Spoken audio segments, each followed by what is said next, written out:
Now that we know that Nathan Drake is being played by Spider-Man Jr., aka Tom Holland, it's interesting to look back at who else folks had on their radars. There are many actors who we had out there on our bingo cards. Let's see how many you had. Welcome to Screen Rant. While Nathan Drake was based off of many classic film rogues, the meta-reality we all live in means that we get very particular when guessing who would play him. With so much speculation on who would get to play the titular cliff-climbing explorer, we thought it might be fun to look through the alternate timelines where the movie Nathan Drake is one from our headcanon. Zachary Levi has already proven his nerd credentials and won us over with roles like Shazam and Fandral in Thor: The Dark Forgettable World. Hey, he was still great. Perhaps next time we should start with the big one. He's got that rogue charm about him, while still managing to stay likable. We've seen him pull off action and dry humor, so check those boxes, as well as solid stubble abilities. Add the action in, and why not the Zack Attack? Oh, and it's cool I can call him that, Zack Attack. I've got a friend of a friend that's his friend. We've also seen him play up his cleverness with his run as Chuck Bartowski in 5 seasons of, well, Chuck. These powers combined would definitely have made him a suitable candidate for Nathan Drake, who, while having an insane set of skills, always somehow still managed to come across as the normal guy who just happened to pick things up. That relatability is why DC chose him to be old Captain Sparkles, because it literally takes magic to pull off being a kid stuck in Shazam's body. Alright, let's just get this one out of the way. We are officially nominating for the record that we hop in a time machine, DeLorean, phone booth, or otherwise, and we just get Nathan Fillion from 2007. I can't tell if this answer is the greatest of all time or the elephant in the room, but we can't have an honest conversation without mentioning Nathan for Nathan. Besides sharing the same name, he looks exactly freaking like him. Are we all just gonna ignore that? Speculation for years is that Nathan Drake was actually based on Fillion. For over a decade, people have been begging to see Fillion hop in the shoes of the treasure hunter with Columbia Pictures, even having an Uncharted film in development way back in 2010. Guys, it almost happened, but it stalled in development for 8 long years. However, if you scour the online depths like we do, there's even a fan film with almost 9 million views that features Fillion as Drake that gives us the glimpse we needed of a movie that could have been. Oh, Captain, my Captain, what we would have given to have you, but we're glad you charted a course on Serenity instead of leaving for Uncharted movies.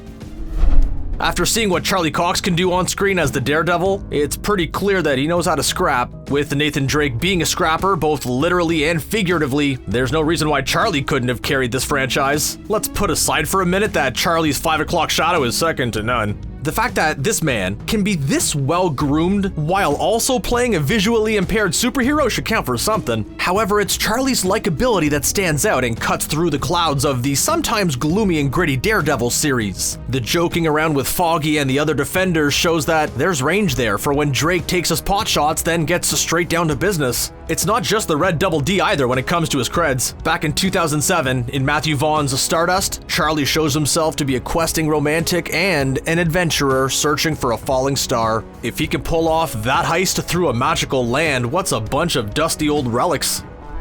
At this point, Taron Egerton is on the minds of most casting directors for franchise leads, and Uncharted is no different. So from Kingsman: The Secret Service, we've seen him kick an ungodly amount of butt.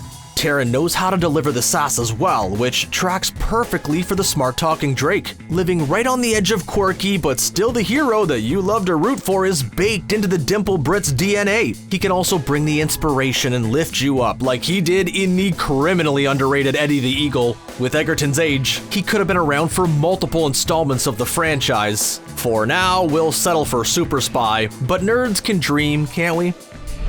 While we're on the topic of stars looking for their own franchise, we've got bets down on Scott Eastwood. Besides being chiseled by Father Clint Eastwood's uncanny ability to grimace a slab of marble into a real living boy, Scott is coming into a spotlight of his own. With supporting roles in The Fate of the Furious, Pacific Rim Uprising, and Suicide Squad, Scott seems poised for top billing on the right project.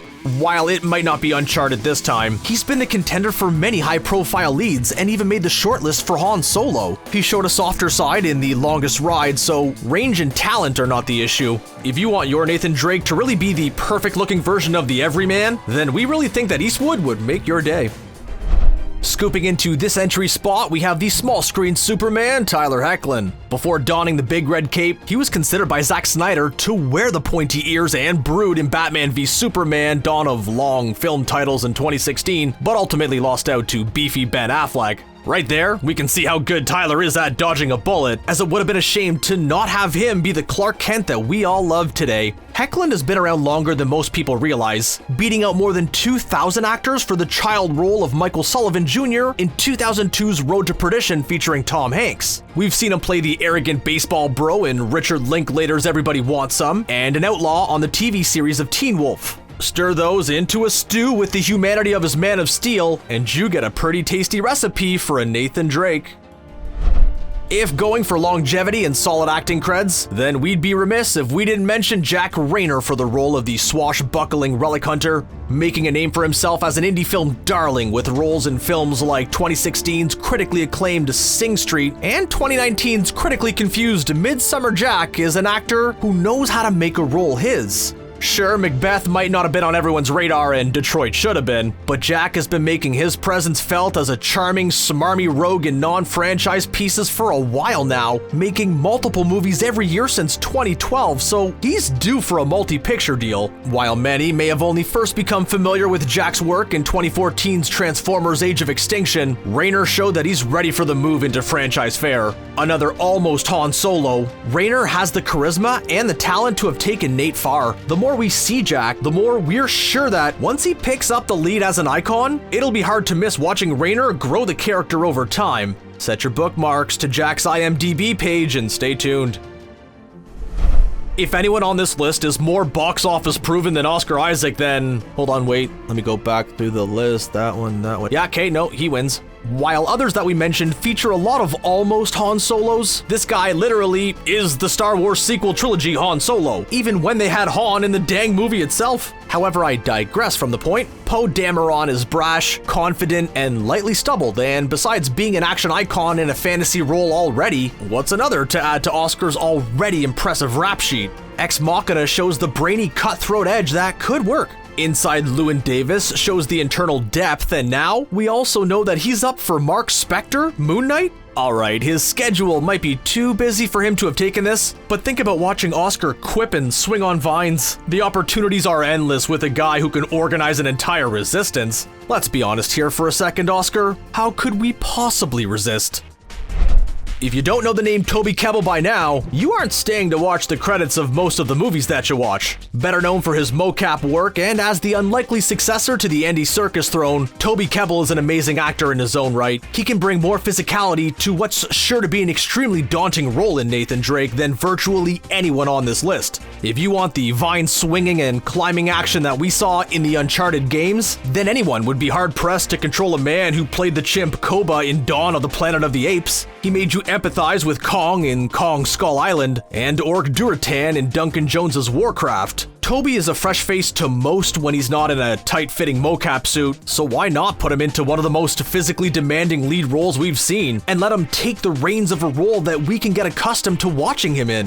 While it might not be Nathan Drake, we can be sure that in the near future, Kebbell is going to take a role worthy of his top-level acting. If he can make us fall for a damn ape, how could we not like him as the fortune-finding adventurer? The underappreciated Hemsworth? Wait, there's a Luke too? Oh man, these guys are everywhere. Okay, the B+ of the Hemsworths deserves an upgrade with an ultimate career role of his own. While Chris has the Thor build, Liam has the same looks without the excessive build of a Norse god. An idealized version of a mortal like the rest of us would be perfect to portray Drake and still keep him grounded. Liam was likely chiseled by a more realistic Odin. He's no stranger to dramatic action either, with his turns acting against J-Law and Josh in the Hunger Games as a visionary rebel named Gale Hawthorne. If he can hunt with Jennifer Lawrence, then why not take Elena Fisher on a hunt for ancient secrets? They tried, with his role in Independence Day Resurgence, and while his character was serviceable, the movie was what it was. The truth is, that $1 million smile and boyish charm needs to be paired with a role that emphasizes Liam's strengths. He's got the comedic chops and the dramatic delivery, so Drake would have been an ideal role to grow with.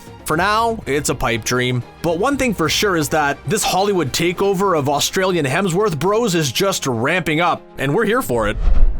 As one of the most beloved treasure hunterers of all time, we all have our picks on who would be ideal. Now that we put a ring on it with Tom Holland, we'll have to treasure the fact that he's our man for the foreseeable future. Who did you think would get cast? Did you like any of our suggestions? Comment below and subscribe to Screen Rant for more on Uncharted.